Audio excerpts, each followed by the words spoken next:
আজকে এই যে হুমায়ুন কবিরের ফুরফুরা সফর এবং হুমায়ুন কবিরের সঙ্গে আব্বাস সিদ্দিকী বা নওশাদ সিদ্দিকীর বৈঠক, এই বৈঠকটা আগামী দিনে আগামী 26-এর বিধানসভা নির্বাচনে মুসলমানদের মধ্যে, মুসলমান ভোটারের মধ্যে 90% মুসলিম ভোটার এই জোটের পক্ষে হাওয়া দিবে, জোটের পক্ষে আসবে।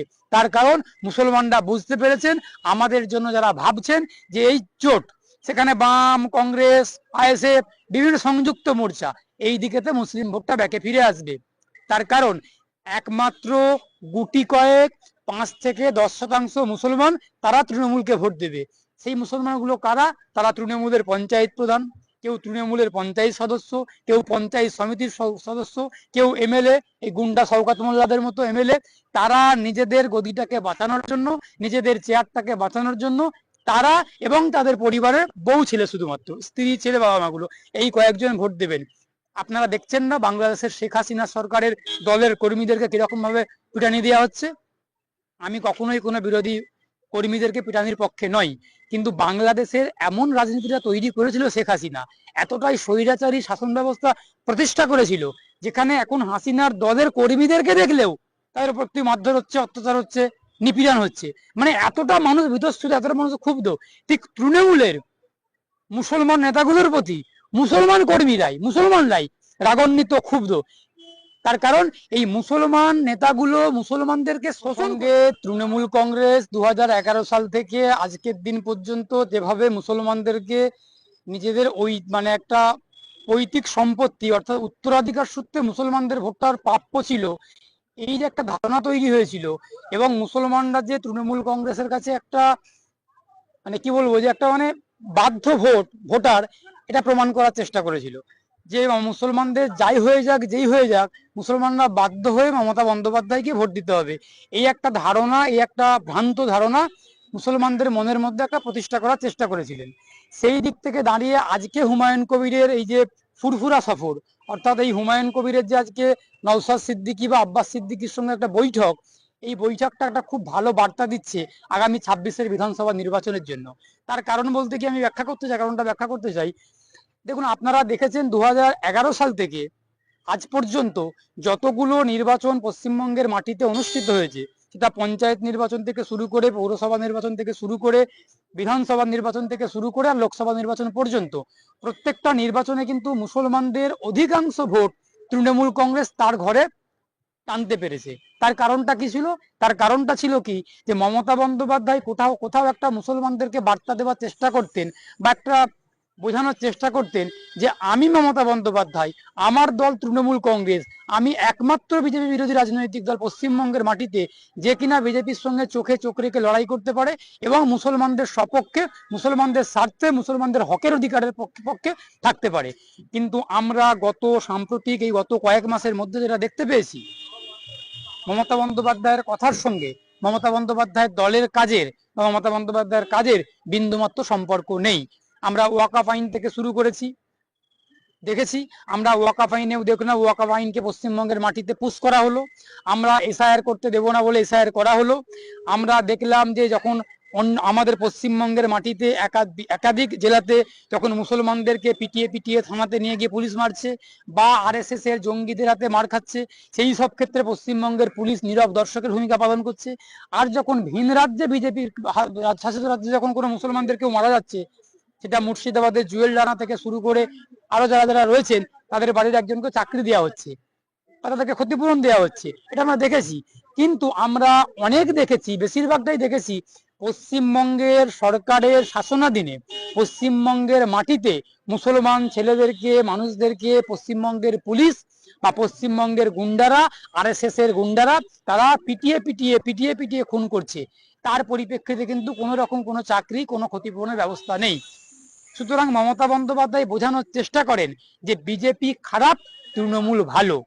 এই বিজেপির বিরুদ্ধে লড়াই করতে গেলে তৃণমূলই একমাত্র রাজনৈতিক দল পশ্চিমবঙ্গের মাটিতে যে কিনা বিজেপির সঙ্গে চোখে চোখ রেখে লড়াই করতে পারবে।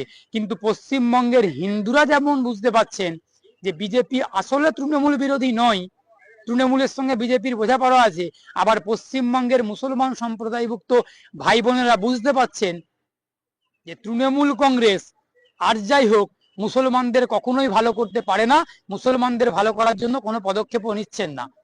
মুসলমানদের মসজিদকে বন্ধ করে নিউ টাউনে দুর্গাঙ্গন করা হচ্ছে। আর মুসলমানরা কি এতটাই বোকা নাকি? আমরা জানি মুসলমানরা শিক্ষার দিক থেকে পিছিয়ে আছে এখন তুলনামূলকভাবে। আমরা জানি মুসলমানরা কর্মসংস্থানের দিক থেকে তুলনামূলকভাবে পিছিয়ে আছে। আমরা জানি মুসলমানরা তুলনামূলকভাবে পশ্চিমবঙ্গের মাটিতে শিক্ষা দীক্ষার দিক থেকে পিছিয়ে আছে। কিন্তু তার মানে মুসলমানরা এতটা বোকা নয় যে মুসলমানদের মসজিদকে বন্ধ করে, মুসলমানদের মসজিদের জায়গাকে দখল করে হিডকো নিয়ে দুর্গাঙ্গনকে দিয়ে দেওয়া হচ্ছে। আর মমতা বন্দ্যোপাধ্যায় বলছে আমি মুসলিমদের সরকার, আমি মুসলমানদের পক্ষে আছি। এতটা বোকা কিন্তু পশ্চিমবঙ্গের মুসলমানরা নন, এটা বুঝতে পারছেন। সুতরাং আজকে যেটা আপনি বলছেন, যেটা আমি প্রশ্নটা উত্তরটা কমপ্লিট করে আপনি নিশ্চয়ই বলবেন। প্রস্তাব ভাবছি, তিনি এক জায়গায় বক্তব্য দিতে গিয়ে বলেছেন যে মুসলিমদের দোকান থেকে বিরিয়ানি খাবেন না, মুসলিমদের দোকান থেকে মাংস কিনবেন না, আমরা হালাল মাংস কেন খাবো? এই প্রশ্ন। প্রথমত আমি একজন আইনজীবী হিসেবে লজ্জিত, অপমানিত। তার কারণ আমার সহকর্মী, আমার সহ আইনজীবী, আমার ওকালতি পেশার একজন সিনিয়র দাদা কৌস্তব বাগচি, আমার পেশার দিক থেকেও সিনিয়র, আমার বয়সের দিক থেকেও সিনিয়র। তাদের সঙ্গে তো আমার ব্যক্তিগত কোনো দ্বন্দ্ব থাকবে না, স্বাভাবিক, থাকাটা উচিত নয় আমাদের মধ্যে। কিন্তু উনি যে কথাটা বলেছেন এই প্রসঙ্গে আমার মনে হলো যে বিজেপি আবার কবে থেকে মাছ মাংস খাওয়া শুরু করলো? বিজেপি তো গোবর গোমূত্র এসব খেয়ে ওদের জীবন কেটে যায়। বিজেপির সঙ্গে তো গোমূত্র গোবরের একটা ওতপ্রোত সম্পর্ক রয়েছে। আমরা জানি বিজেপি নেতারা, বিজেপি কর্মীরা গোবর খেয়ে গোমূত্র খেয়ে ওদের ব্রেকফাস্ট হয়, ডিনার হয়, লাঞ্চ করে ওরা গোবর দিয়েই করে, গোবরেরই মেনু করে। গোবর দিয়ে বিরিয়ানি, গোবরের চাউমিন, গোবরের পোলাও, গোমূত্রের শরবত, এসব খেয়ে ওদের জীবন কেটে যায়। কবে থেকে আবার মাছ মাংস খাওয়া শুরু করলো?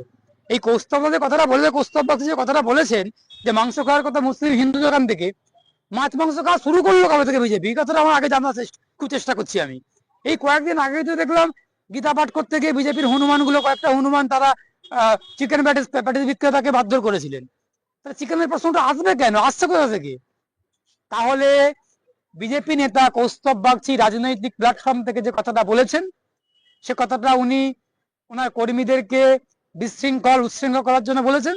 আবার যদি আপনারা কৌস্তব বাগচির অতীতের ফেসবুক পোস্ট দেখেন, দেখতে পাবেন উনি গিয়ে বাগদাদ রেস্টুরেন্ট, নিশ্চয়ই বাগদাদ রেস্টুরেন্টটা হিন্দু রেস্টুরেন্ট হতে পারে না, কারিমস, আমেনিয়া, ওদিকে আরসালান, সুতরাং এই যে রেস্টুরেন্ট গুলো নাম করা, তার মধ্যে গিয়ে উনি খাচ্ছেন, সেই ছবি, সেই ভিডিও উনি ওনার ফেসবুকেতে ছবি পোস্ট করেছেন। তাহলে এর থেকেই প্রমাণিত যে উনি অতীতে খেয়েছেন, এখনো হয়তো খাচ্ছেন।